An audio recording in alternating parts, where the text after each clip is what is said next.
SA College of Arts and Science, Green Campus with well-equipped laboratories, Chennai's best green match. Visit saces.ac.in. சனாதன தர்மத்தை அழிப்பேன் என்று சொன்ன உதயநிதிக்கு எதிராகவும் தமிழக வெற்றி கழகத்தினுடைய பிரதிநிதிகள் முஸ்தபா, அதை ஆதரித்து பேசிய ஆதவ் அர்ஜுனா என்று சனாதன தர்மத்தை எதிர்க்கிறேன் பேர்வழி என்று சொல்லி ஒரு குறிப்பிட்ட ஒரு தர்மத்திற்கு எதிராக, இந்திய அரசியலமைப்புக்கு எதிராக செயல்பட்டு கொண்டிருக்கிற அனைவருக்கும் எதிராக இந்த இடத்துல விஸ்வ இந்து பரிஷத்தின் சார்பாக ஒரு மிகப்பெரிய ஒரு கண்டன ஆர்ப்பாட்டம் இப்பொழுது பண்ருட்டியில் நடைபெற்றிருக்கிறது. இது ஒரு துவக்கம்தான்.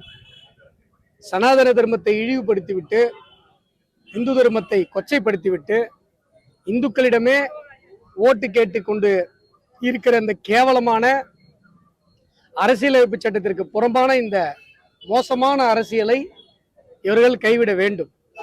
இன்றைக்கு நீங்க தமிழகத்துல பாத்தீங்க அப்படின்னு சொன்னா, ஆட்சி மாறினாலும் காட்சி மாறல. ஆட்சி அமைப்பதற்கு முன்பாக தமிழக வெற்றி கழகத்தினுடைய தலைவர் விஜய் அவர்கள் டிவிகேக்கும் டிஎம்கேக்கும் தான் போட்டியன்னார். அப்ப புரியல, இப்ப புரியுது. கொள்ளையடிக்கிறதுல டிவிகேக்கும் டிஎம்கேக்கும் போட்டி. ஒரு டெண்டரு 3 மணி நேரத்துல போட்டு 3 மணி நேரத்துல க்ளோஸ் பண்ணிடுறாங்க. ஆனந்த் அவர்களுடைய அமைச்சர் ஆனந்த் அவர்களுடைய துறையில. அதே போல பெண்களுக்கு எதிரான வன்முறைகள் தொடர்ந்து கொண்டே இருக்கிறது. அதை கண்டுகொள்ளாமல் இருப்பதில் திமுகவுக்கும் டிவிகேக்கும் போட்டி. கோயம்புத்தூர்ல 10 வயது பெண் குழந்தை கற்பழிக்கப்பட்டு கொல்லப்பட்டிருக்கிறாங்க. குற்றவாளிகள் தண்டிக்கப்பட வேண்டும் என்று பெற்றோர்கள் சடலத்தை வாங்காமல் போராடி கொண்டிருக்கிறாங்க. அதற்கு முன்பாக நீங்க 4 நாளைக்கு முன்னாடி பார்த்திருப்பீங்க, ஒரு பெண்ணை நடு ரோட்ல ஒரு கல்லை கொண்டு ஒரு பையன் அடிச்சே காயப்படுத்துறான். இந்த பொண்ணு என்ன நிலைமையில இருக்குன்னு தெரியல. குற்றவாளிகளுக்கு காவல்துறையின் மீது எந்த விதமான பயமும் இல்லை. உடனடியாக நாங்கள் ஆட்சி அமைத்த உடனே போதைப் பொருள் கட்டுப்படுத்தப்படும் என்று சொன்னாங்க. நீங்க கேட்கலாம், என்ன சார் ஆட்சி அமைச்சு 1 வாரம் தான் ஆகுது, இதெல்லாம் போர்க்கால அடிப்படையில் செய்ய வேண்டிய விஷயம். நீங்க பண்ருட்டில இப்பயும் கஞ்சா கிடைச்சிட்டு தான் இருக்கு. எந்த போதைப் பொருள் பரவலும் கட்டுப்படுத்தப்படவில்லை. அப்போ இந்த டிவிகேக்கும் டிஎம்கேக்கும் போட்டினா எதுல போட்டி? போதைப் பொருள் பரவலை கட்டுப்படுத்தாமல் இருக்கிறதுல போட்டி, பெண்களுக்கு எதிரான வன்முறைகளை கட்டுப்படுத்தாமல் இருக்கிறதுல போட்டி, கொள்ளையடிப்பதுல போட்டி, ஊழல் செய்வதில் போட்டி, இந்துக்களை திட்டுறதுல போட்டி. அப்படிதான் நம்ம எடுத்துக்க வேண்டியிருக்கு. சனாதன தர்மத்தை அழிப்பேன் என்று உதயநிதி பேசுகிறார். ஆதவ் அர்ஜுனா ஆமாமா சனாதனத்தை தான் நாங்க அழிக்கதான் முடியும். சனாதனத்துக்கு தமிழ்நாட்டுல சாதி பாகுபாடுன்னு அர்த்தம், நார்த் இந்தியாவில் போனா வேற அர்த்தம் அப்படிங்கிறார். இப்போ ஆதவ் அர்ஜுனாவுக்கு தமிழ்நாட்டில் மனுஷன் அர்த்தம், நார்த் இந்தியாவுக்கு போனா வேற அர்த்தம் நான் சொல்ல முடியும்? சனாதன தர்மம் என்பது இந்த நாட்டினுடைய சிவிலைசேஷன் சார்.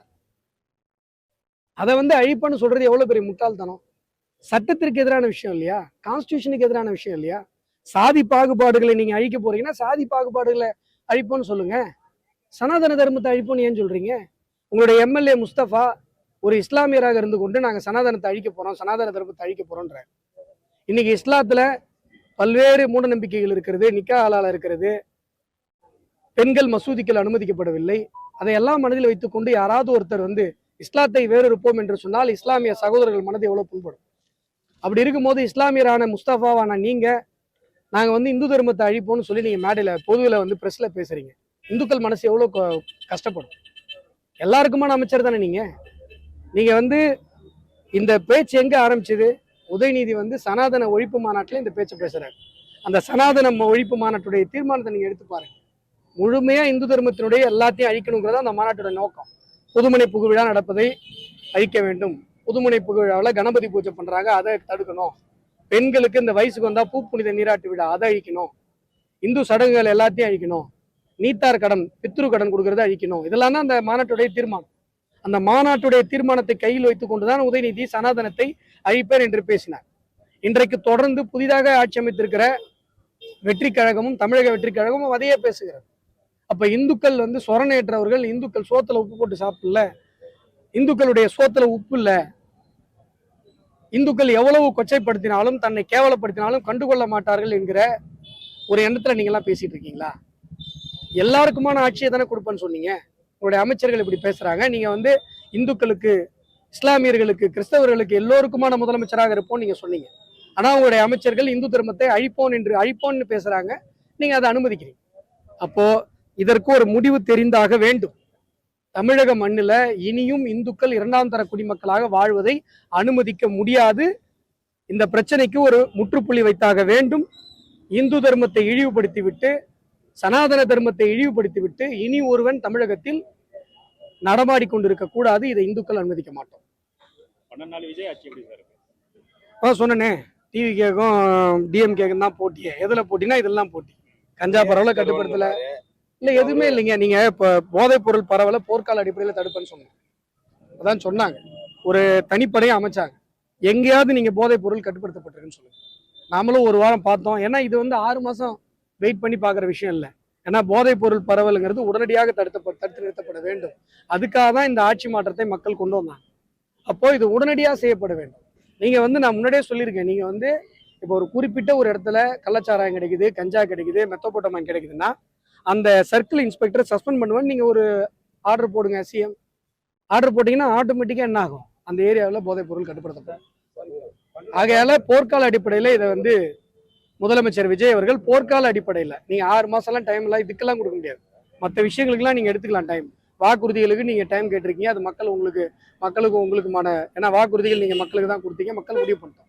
ஆனா போதைப் பொருள் பரவல் என்பது அடுத்த தலைமுறையை அழிக்கிற ஒரு விஷயம் சார். அது ரொம்ப சீரியஸா நடவடிக்கை எடுக்கப்பட வேண்டும். ஏனென்று சொன்னால் போதைப் பொருள் பரவல் இருக்கிறதுனாலதான் பெண்களுக்கு எதிரான வன்முறைகள் தலைவிரித்து ஆடிக்கொண்டிருக்கிறது. ஆகையால ஆட்சிகள் மாறினாலும் காட்சிகள் மாறவில்லை. தமிழகத்துல என்னென்ன விஷயங்களுக்கெல்லாம் மக்கள் திமுகவை தூக்கி எறிந்தார்களோ அது எல்லாமே தொடர்ந்து கொண்டிருப்பதாகவே நான் கருதுகிறேன்.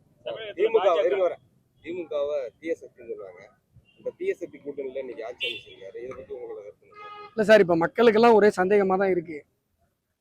இவங்களுக்குள்ள என்ன அண்டர்ஸ்டாண்டிங்கு, என்ன விஷயம்?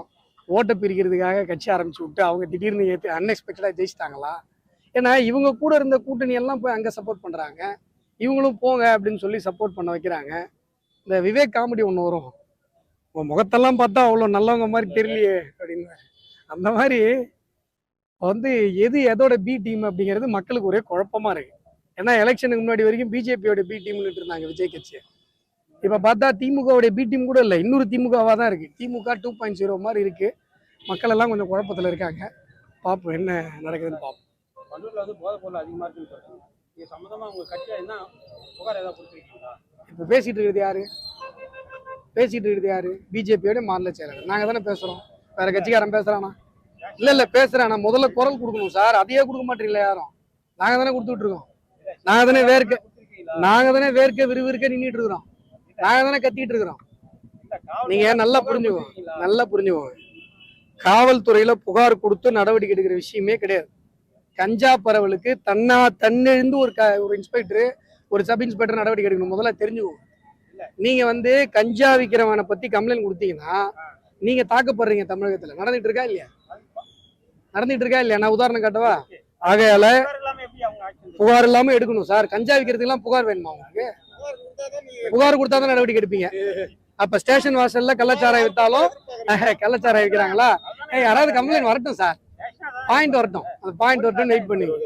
ஆகையால இது உடனடியாக தமிழக முதலமைச்சர் விஜய் அவர்கள் தமிழகத்தில் இருக்கிற போதைப் பொருள் பரவலை நிறுத்துவதற்கு போர்க்கால அடிப்படையில் நடவடிக்கை எடுக்க வேண்டும். அப்போதான் பெண்களுடைய மானம் காப்பாற்றப்படும். இது வெயிட் பண்றதுக்கான விஷயமோ, இது காலதாமதம் செய்கிற விஷயமோ இல்லை, ரொம்ப சீரியஸான விஷயம். ஆகையால இதை நடவடிக்கை எடுக்க வேண்டும். மேலும்